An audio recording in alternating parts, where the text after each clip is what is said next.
Okay, so to get started with automations, once you've logged into your account and you've landed here on your dashboard, go ahead and click on Automation tab here on the left-hand sidebar. This is going to go ahead and open up the automations page within your account.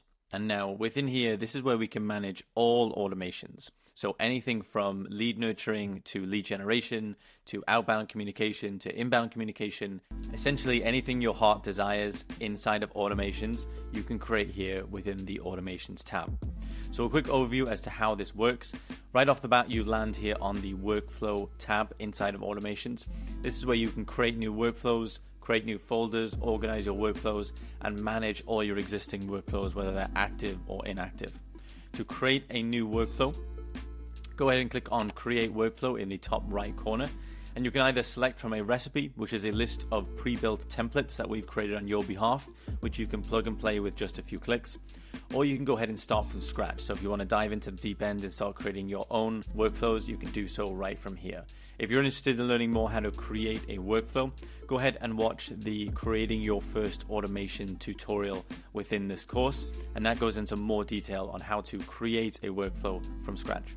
Outside of this, you can also view all of your workflows that needs reviewing, so hasn't been approved or have any errors.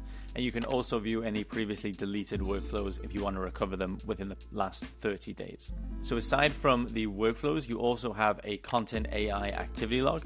Now you may see Content AI pop up in some of the previous tutorials on things like the funnel and website builder. Essentially what Content AI is an AI content generation tool which we've embedded into the platform for you. So in here you can generate AI content for things like copy on your website, maybe social media text, or you can even generate images right from in the platforms for your social media posts, your blogs, or maybe even your emails. And inside this Content AI tab, we can see an activity log of all of the content that we've been generating, such as the text and images. Now, for the purposes of this tutorial, we haven't created any, so you'll see that this is blank and it says no data. However, when you start using Content AI and you start generating text and images, you'll start to see the activity log pop up within here that you can manage all of the different content that you're creating if you ever need to. And then finally, we have global workflow settings, which will allow us to essentially change the notifications around some of the workflow setting notifications that we're getting. So you can either just completely disable this, or you can enable it, and then you can enable who receives notifications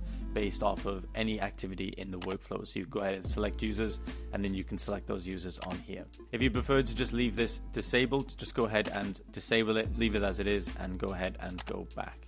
Okay, so that's the automations tab and a little bit of how automation works. If you're interested in learning how to create your very own workflow, go ahead and watch the tutorial Creating Your First Automation to learn a little bit more information on how to do that. If you have any questions whatsoever, please feel free to reach out to our team and we'll be more than happy to help.